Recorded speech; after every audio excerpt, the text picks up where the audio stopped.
What's going on, y'all? It's your boy GP, and you're rocking with me on GP's Top 5 Tuesdays. I had something recorded yesterday, but it was too big for the application that I use, and it got deleted, which is just the bee's knees. So I'm gonna do a new one. It's gonna be the same one I did yesterday, but it's gonna be a lot shorter than it was before. Again, if you watching this and you have a top 5 idea for me, let me know about it so I can do it. All right, so my top 5 for this week was top 5 Wu-Tang Clan affiliates. These are rappers who are affiliated with the Wu-Tang Clan, the greatest rap group of all time.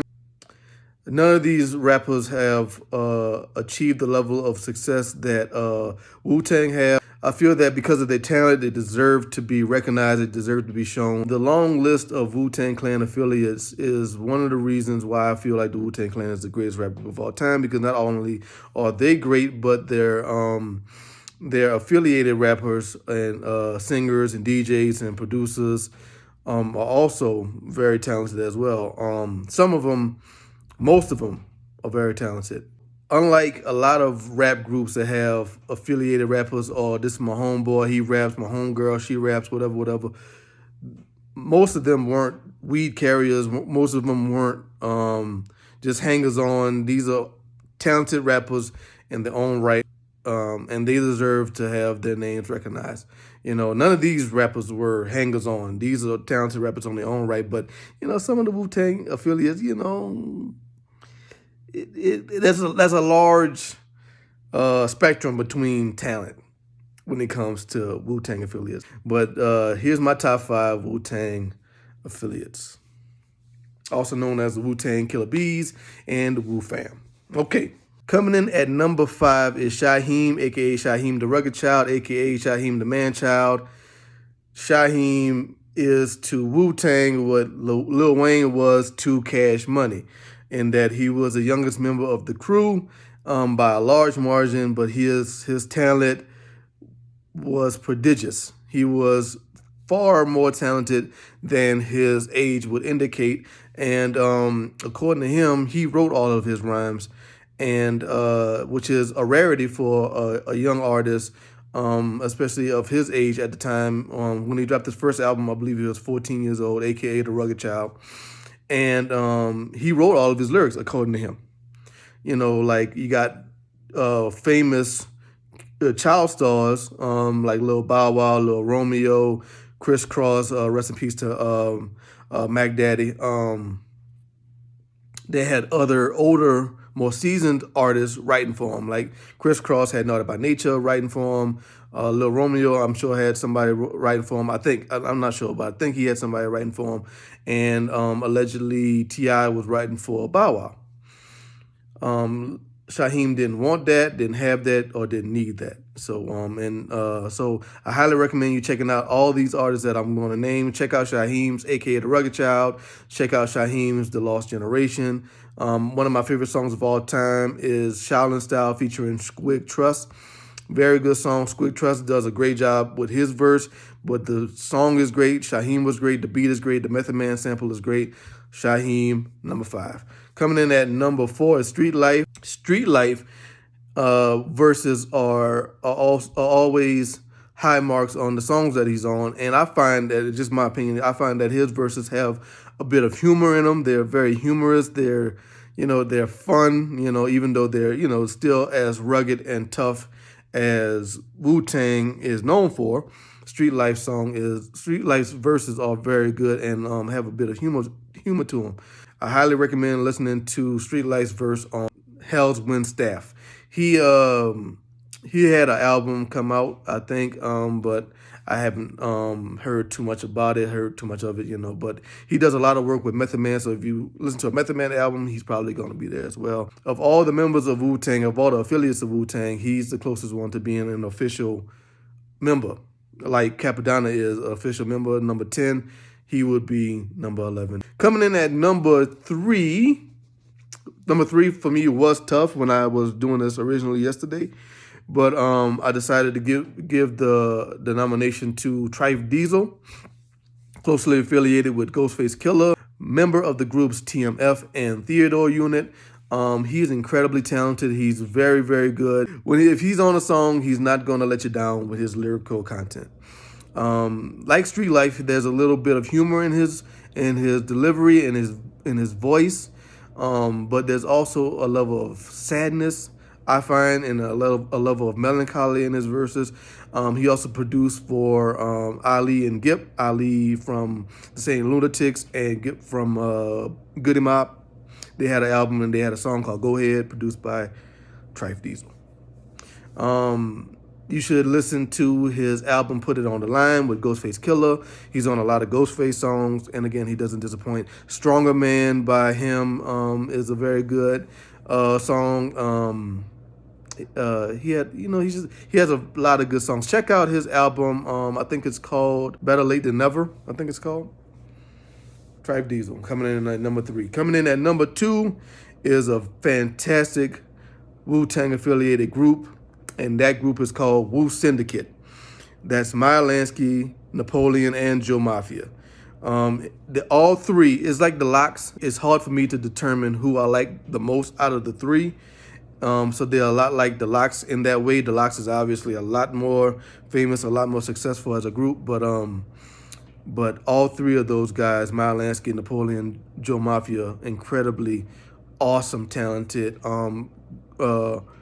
rappers, and they didn't get the amount of shine and notoriety that they deserved. And I feel like Wu-Tang, the group, didn't use them enough. Like I said, you hear a lot of Trife, you hear a lot of Street Life, you hear a lot of Buddha Monk. You hear a lot of these other rappers, but you don't hear Maya Lansky and Joe Mafia on these guys' songs too much, and it's a shame because these guys are incredibly talented. Maya Lansky has this rage in his vocals. There's this kinetic, frenetic energy and pace to his delivery that is incredible. It's like, I don't care if I have 16 bars space to make a song, I'm gonna do 30. I'm gonna do as many bars as it takes to get my point across, and I'm gonna do it with a feverish pitch, a feverish, frenetic, intense delivery. I think, and Maya Lansky is incredible. Napoleon is the least known member of the group, but he's incredibly talented. Also, he has a slightly unorthodox style, not as unorthodox as Master Killer of the Wu-Tang Clan, but his rhyme style is a little unorthodox. His rhyme cadence is a little unorthodox. He puts a little horror movie in his lyrics, some religion in his lyrics, and some geopolitical things that are very interesting. His rhymes are very interesting. And then Joe Mafia is just incredible. Addressing the Strange is Wu-Tang. I mean, that's Joe Mafia, to me, felt like the leader of the group, but they're all equally incredibly talented. It was always Joe Mafia and Maya Lansky as the front runners, with Napoleon, doing verses here and there. I highly recommend that you guys check out Wu Syndicate, their first album. They've done a few other albums since then, but Wu Syndicate, their first album, is one of my favorite albums of all time. It's up there with 36 Chambers. It's a really good album. Check out their first album. It's really, really good. And also check out Maya Lansky's verse at the end of Busta Slug.